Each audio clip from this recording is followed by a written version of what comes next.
Bueno, seguimos actualizando la información de lo que pasa en Israel, que ya se encuentra en estado de guerra. Eso es lo que informó su primer ministro en horas de la mañana de este sábado allí en Israel. Sufrieron ataques aéreos y ataques terrestres, una ola de ataques aéreos que dejó 22 muertos y cientos de heridos por parte del grupo terrorista Hamas desde la Franja de Gaza, pero atacando a numerosos objetivos y además con incursiones terrestres, ¿no? Que es lo que llamó la atención también, con que lograron colarse, varias unidades, unidades. 240 terroristas. Vamos a hablar con Mariano Causino, él es ex embajador argentino en Israel, conocedor, por supuesto, de toda la política y todo lo que allí sucede. Hola, buen día, Causino, ¿cómo le va? ¿Qué tal? Buen día, ¿cómo están ustedes? Bien, bueno, viendo esto y queríamos primero conocer, imaginamos que usted tiene, bueno, tiene gente, tiene información. ¿Qué información maneja por estas horas de lo ocurrido?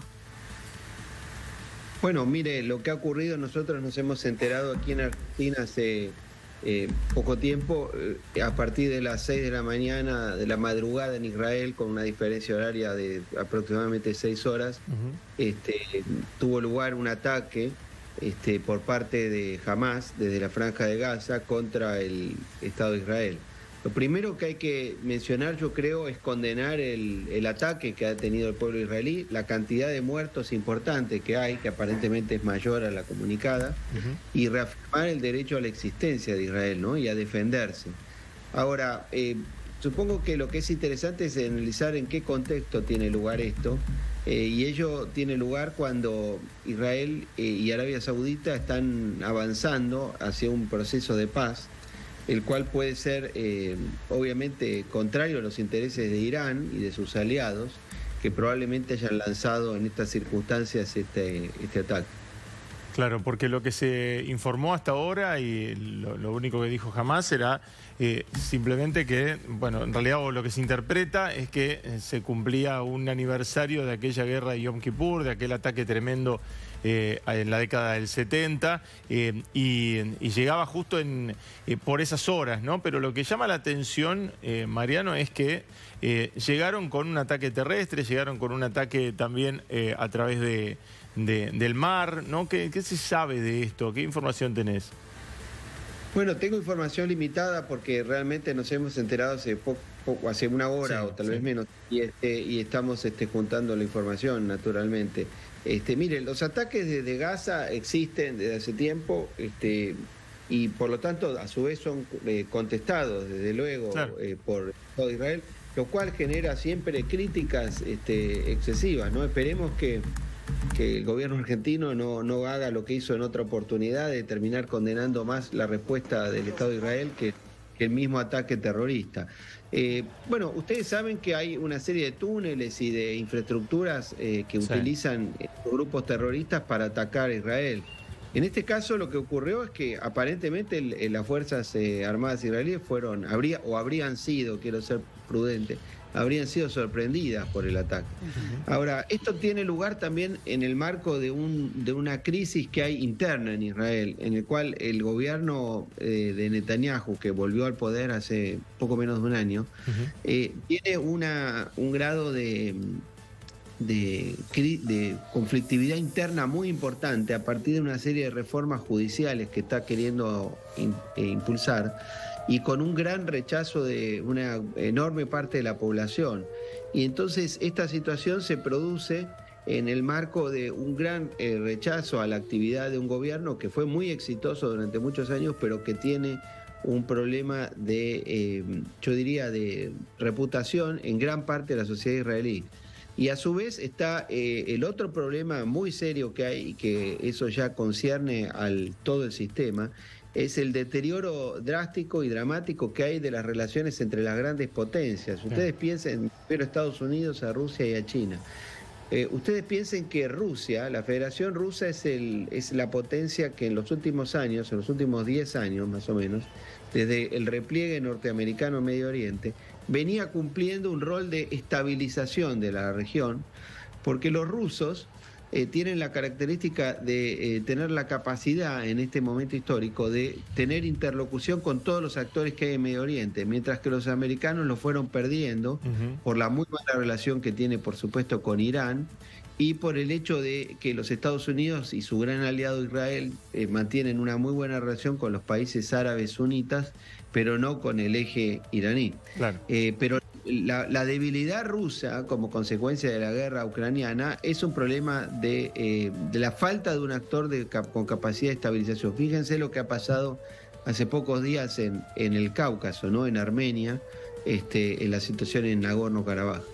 Y en este sentido, ¿qué repercusión ha tenido a nivel de gobiernos del mundo esto que ha sucedido? Bueno, mire, lo que yo he visto, ha habido una condena, por supuesto, de los jefes de gobierno europeos. He visto mensajes del presidente de Francia, del primer ministro británico y de otros líderes. Y bueno, con el correr de las horas se agregarán. Tengan en cuenta que esto se inició en la madrugada en Israel, es decir, en medio de la noche en Europa o de la madrugada y en Occidente, digamos, en el hemisferio occidental en medio de la noche, ¿no?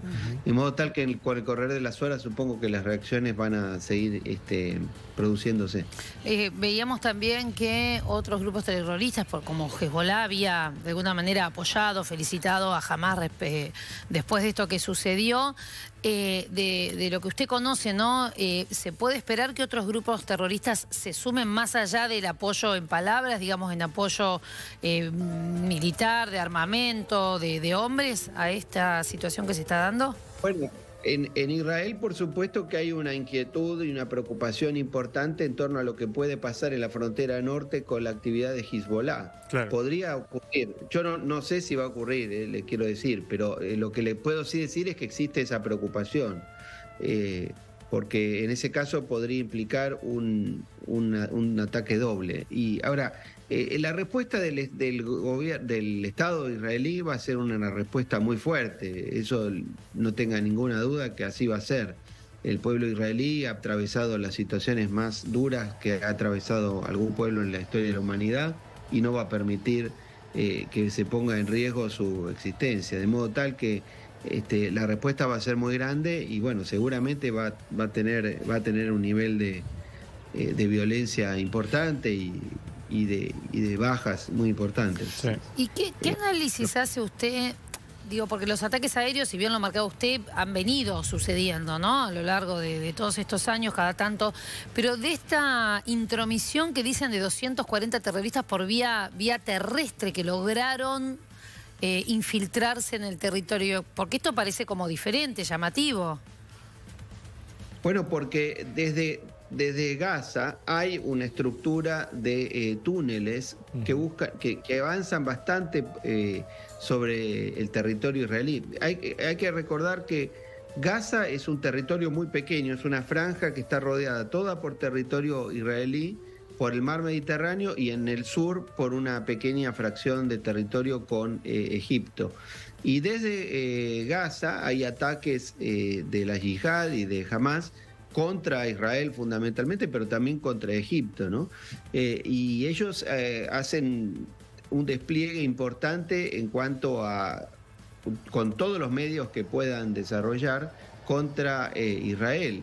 Por eso es tan polémico, controvertido, cuando en ocasión de la ayuda humanitaria que se hace a la población que allí vive, que en su gran mayoría es víctima de la autoridad de los grupos, realmente terminan utilizando esos recursos para la construcción de infraestructura para atacar a Israel, ¿no? Claro. Verdaderamente lo que pasa en Gaza es una tragedia humanitaria de envergadura, porque allí viven casi 2 millones de personas, más aproximadamente 800.000 personas en un territorio muy hacinado, pero que la verdad es que si esa situación se pudiera corregir, sería un territorio perfecto, con salida al mar y con frontera sobre 2 países. Claro. Pero bueno, la realidad es esta, ¿no? En Medio Oriente esa es la realidad y no la que podría ser.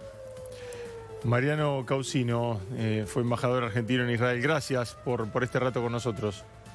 No, gracias a ustedes y hasta siempre. Muy amable.